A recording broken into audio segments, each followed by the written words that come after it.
মাঠে হচ্ছে Pakistan super league বা পিএসএল এর দুই চিরপ্রতিদ্বন্দ্বী দল লাহোর কালান্দার্স এবং করাচি কিংসের মধ্যকার ম্যাচ। লো স্কোরিং সেই ম্যাচের শেষ ওভারে করাচির প্রয়োজন 6 বলে 14 রান। বল করতে আসছেন দলের পেসার হারিস রৌফ। তবে হারিসের হাতে বল দেওয়ার আগেই সেখানে হাজির অধিনায়ক শাহিন আফ্রিদি এবং দলের আরেক গুরুত্বপূর্ণ ক্রিকেটার ফখর জামান। দেখা গেল নখ দিয়ে ফখর ঘষছেন বলকে। বোঝাই যাচ্ছে বলের আকার বা আকৃতি বিকৃত করার চেষ্টা করছেন পাক এই ব্যাটার। তা দেখে হেসে ফেললেন শাহিন আফ্রিদিও। থামস আপে কাকে যেন বুঝালেন কাজ হয়ে গেছে। আপাত দৃষ্টিতে এই দৃশ্যটা দেখেই যে কারো মনে হবে এখানে ঘটছে বল টেম্পারিং এর ঘটনা। তবে ঘটনাটার নজর এড়ায়নি মাঠের দায়িত্বরত আম্পায়ার ফয়সাল আফ্রিদির। তিনি চেয়ে নেন বল, পর্যবেক্ষণ করেন সেটা, ডেকে আনেন মাঠের আরেক আম্পায়ার শরফুদ্দৌলা ইবনে শহীদ সৈকতকে। আর দুজনে মিলেই ধরতে পারেন বিকৃত করা হয়েছে বলের আকৃতি। তাই শেষ ওভারে পরিবর্তন করা হয় বল, লাহোর কালান্দার্সকে দেয়া হয় 5 রানের পেনাল্টি। ফলে শেষ ওভারে করাচির টার্গেট এসে দাঁড়ায় মাত্র 9 রানের। ম্যাচটা জিতে যায় ডেভিড ওয়ার্নারের দল। ম্যাচের পর থেকে এই নিয়েই উত্তাল ক্রিকেট পাড়া, হচ্ছে নানান আলোচনা সমালোচনা। পোস্ট ম্যাচ প্রেজেন্টেশনে শাহিন আফ্রিদিকে রমিজ রাজা 5 রান পেনাল্টির ব্যাপারে জিজ্ঞাসা করলে উত্তরটা এড়িয়ে যান অধিনায়ক শাহিন। তবে ম্যাচের পর প্রেস কনফারেন্সে আসা সিকান্দার রাজাকে এই ব্যাপারে জিজ্ঞাসা করা হলে তিনি বলেন এ ব্যাপারে কিছুই জানেন না তিনি।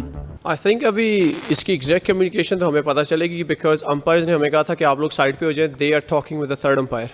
तो अब वो अंपायर्स को आपको मेरा ख्याल है पूछना पड़ेगा, क्योंकि जब हम लोगों ने उनसे रीजंस मांगे हैं तो उन्होंने हमें अभी यही कहा कि अभी आप साइड पे चले जाए। सो मेरा ख्याल है इसका एग्जैक्ट आंसर आपको अंपायर्स ज़्यादा बेहतर बता सकते हैं या थर्ड अंपायर बता सकते हैं जिनके पास वॉकी टॉकी थी। क्योंकि जब ये फैसला हो रहा था तो हमसे ये रिक्वेस्ट की गई थी कि आप लोग, इवन के कैप्टन को भी यही किया गया था कि आप लोग अपनी फील्ड पोजीशंस पे खड़े रहें।